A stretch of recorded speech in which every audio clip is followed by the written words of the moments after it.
vamos lá. Aulinha de renda fixa aí, Aulinha de renda fixa, grátis. vamos lá. Bom, basicamente tem três tipos de título na renda fixa, né? Que é o pré-fixado, é o pós-fixado e o híbrido que a gente fala ali, que é IPCA+, geralmente. E como é que é isso? O pré-fixado, basicamente, você está pré-fixando sua taxa, você está pré-fixando uma taxa durante um tempo, né? Então o nome já fala pré-fixado, então quando você investe ali, se você segurar até o vencimento, você já consegue projetar quanto você vai receber. Então, que nem você compra um CDB de um banco Safra, você vai ganhar, sei lá, 14% ao ano, você vai investir R$ 100.000, você vai ganhar 14 mil esse ano, depois você vai ganhar, mas enfim. E aí, esse é o pré-fixado, 14, enfim, é uma taxa já que você pré-fixa ali. Tem o pós-fixado, que sempre é atrelado a algum indicador. E qual seria esse indicador? Você pode ter um pós-fixado, a grande parte é no CDI, então é aqueles que você vê lá, CDB, 110% do CDI. E qual é a vantagem desse título aí? Principalmente quando a taxa de juros está subindo, você surfar essa onda. E se ela estiver caindo, você não quer pós-fixar muito seus investimentos. Então, assim, por exemplo, a gente veio de uma Selic ali de 2% até 13,75% que está agora. Então, se você, por exemplo, pegou uma taxa pré-fixada, qual é o risco da pré-fixada? Se você pegou uma taxa pré-fixada, você estava a 2% lá, você fala assim, vou pegar para 3 anos 5%. Porra, hoje está 2%, 5% está ótimo. Só que a taxa subiu muito, né? Então, às vezes, a taxa... Você ganhou menos que a inflação em muitos casos, Em né? muitos casos, você ganhou menos que a inflação e a taxa você ficou com a taxa completamente defasada. Se você investiu, você pegou lá 5%, em 3 anos a taxa foi para 9%, você está com um título lá pagando 5%. Isso sem falar na marcação ao mercado, que eu não vou falar agora para não confundir o seu ouvinte. Então, o pós-fixado tem essa característica de ele é atrelado a algum indicador, geralmente é o CDI, né? Então, 110% do CDI. Aí você compra agora o CDI, ele anda junto com a Selic, então a Selic está 13,75, o CDI ele é 0,10 abaixo, então geralmente é 0,10 abaixo, não é exata essa conta, mas geralmente é 0,10 abaixo, então ele é 13,65. Então você compra um título que paga 100% do CDI, ele vai pagar 13,65 ao ano. Isso você consegue no Tesouro Direto, com liquidez diária, a LFT do Tesouro Selic, enfim, emprestando dinheiro para o governo, basicamente, que é o título que tem menos risco aí. Então esse seria o pós-fixado. E tem os outros híbridos que a gente fala, que é para um cara que quer proteger a sua carteira da inflação, principalmente. Esses híbridos, eles têm uma parte pré e a parte pós. A parte pós é a parte do indicador que ele está atrelado ali. Então, IPCA seria a parte do IPCA, vai ganhar o IPCA de fato. Então, você investiu ano passado, você ganhou, se você está com um título desse, você ganhou ano passado 5,79 do IPCA, que foi o IPCA do ano passado, mais uma parte pré. Mais, sei lá, 5%, que a gente chama de juro real, tudo que excede a inflação. Então, são esses três títulos, basicamente, que tem. E aí, para tipo de título, tem infinidade de títulos, né? Mas tem títulos bancários, que a gente chama, que são CDB, LCI e LCA. Aí tem LFs e tal, mas os mais comuns são CDB, LCI e LCA, que são, inclusive, tem o FGC, o Fundo de Garantia de Crédito, né? Esses títulos você está basicamente emprestando para banco, CDB, LCI e LCA. O LCI e LCA tem a característica de ser isento de imposto de renda. O CDB já é bruto, mas o que eu sempre falo pro pessoal não quer dizer que a LCA e a LCA seja melhor. Você tem que fazer conta, porque a renda fixa tem uma tabela regressiva, né? Se você investe 6 meses, até 6 meses você paga 22,5% de R, até um ano você paga, entre 6 meses e um ano você paga 20%, entre 1 e 2 anos você paga 17,5%, após 2 anos você paga 15%, que é a tabela mínima de R. Então, assim, você tem que fazer conta. Você pega um LCA lá que, para 2 anos, para 1 ano e meio, você tem que comparar com o CDB de 1 ano e meio ali, porque, às vezes, não é só olhando o título que você vai que ver. às vezes a taxa do CDB, mesmo pagando imposto, Exatamente, vai te dar compensa. um resultado melhor. Exatamente. Então, tem que fazer. Porque muita gente fala assim, isento de imposto e tal. Quem é que não gosta de não pagar imposto, né? Mas aí tem que fazer conta. Aí você tem os créditos privados, que são CRIs, CRAs, debêntures incentivadas ou não, que inclusive agora estão pagando muito alto, mas também porque teve aí o que é que são esses títulos? Basicamente você está emprestando dinheiro para uma empresa que está se capitalizando para crescer, né? Então, vamos lá, a Movida lá. A Movida está querendo expandir, abrir sei lá, uma filial fora do país e tal. Falar, vou botar lançar uma debenture aqui. Lançar o debenture, aí basicamente você está emprestando dinheiro para esse cara, ele vai te pagar uma taxa lá. Aí tem as incentivadas ou não, incentivadas aí isento de imposto de renda também. Hoje em dia tem taxa, por exemplo, hoje tinha BRF lá no Safra de IPCA mais 8,5. Então, juro real de 8,5. Cara, IPCA médio do Brasil é 6% nos últimos 10 anos. Ou seja, a empresa está pagando 14,5% ao ano líquido de imposto de renda emprestando essa taxa. Alto demais, né? Muito alto. A gente até questiona se é tão sustentável assim. Esses títulos de crédito privado também tem outro fator, que é o crédito é o risco de crédito que a gente chama, que é o risco do emissor, ou seja, a Movida, no caso que eu citei.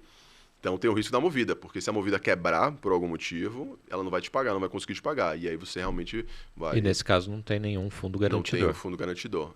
Nos títulos bancários que eu só falei por alto, mas tem o fundo garantidor, te cobre ali 250 mil para uma instituição financeira até 1 milhão por CPF. Então se você pega um CDB de uma casa mais... Se você pega os bancões lá, AAA, que a gente chama o rating lá, o melhor rating, né, de análise de risco, não tem, tipo, para um produto Safra, BTG, enfim, é muito difícil o Safra quebrar, o Itaú quebrar, é muito difícil acontecer. Mas se você pega o Master, por exemplo... Banco Edio. O Banco Edio. Você pega uns bancos mais de segunda linha e tal, que tem esse risco de... Agora, recente teve um. Aí você quer botar só realmente ali o limite do FGC, porque pode acontecer. Aí o limite é isso, até 250 mil. Esse limite é do valor investido ou do a resgatar?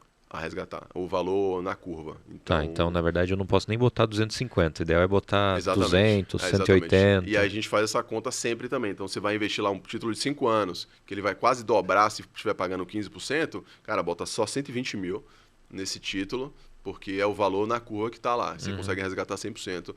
E historicamente, o FGC paga em até 24 dias. Eu puxei esse dado outro dia, porque teve um caso recente aí da BRK, que quebrou, e aí tinha cliente acionando o FGC, e aí eu puxei esse dado, eu acho que, se não me engano, era 24 ou 28 dias para pagar FGC, que é super rápido.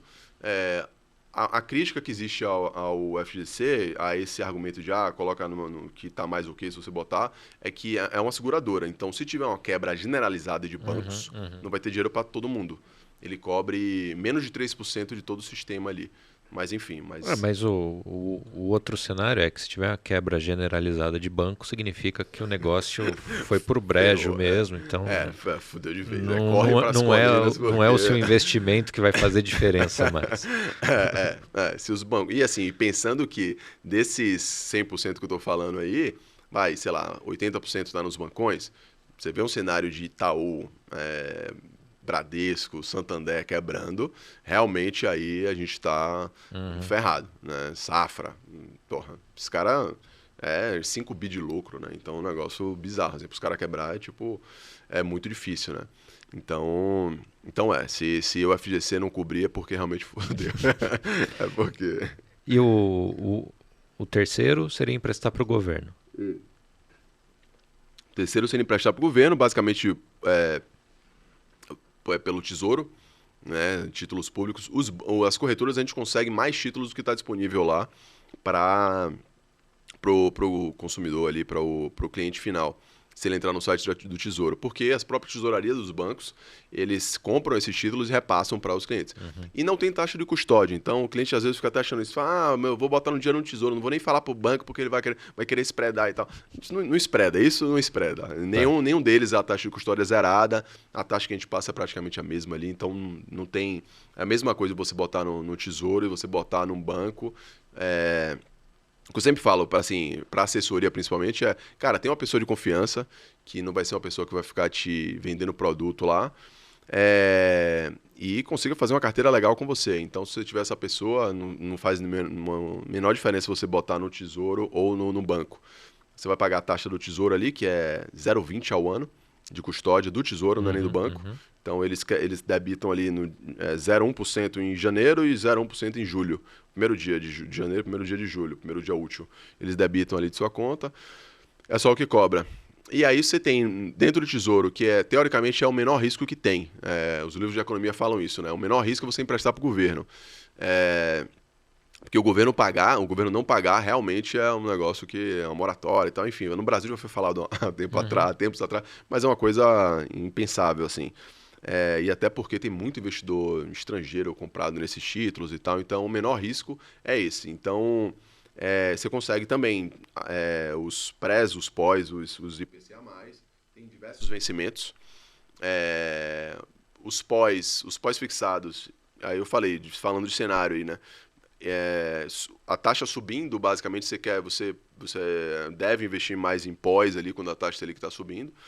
Falando a grosso modo, se a taxa estiver caindo, se tiver certo que o cenário estiver de fato caindo, taxa de juros, você quer pré-fixar seus investimentos, porque se a Selic, que é o ponto de partida do investimento, lá é a Selic, né? Então hoje você consegue investir para o governo com liquidez diária, o cara vai te pagar 13,65 ao ano.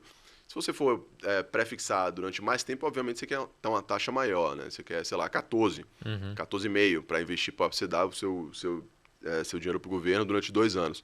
Se você vê que a Selic está caindo, que os juros estão caindo, basicamente você quer pré-fixar a sua taxa. Se você quer se proteger da inflação, você pega um IPCA+, um híbrido ali, basicamente que você vai ter juro real ao longo do tempo. Montando carteira, o que a gente fala, geralmente é você fazer uma composição entre as três, e aí você vai pesar mais a mão no que você mais acredita, mas eu acho que sempre tem lugar ali, por exemplo, os pré-fixados.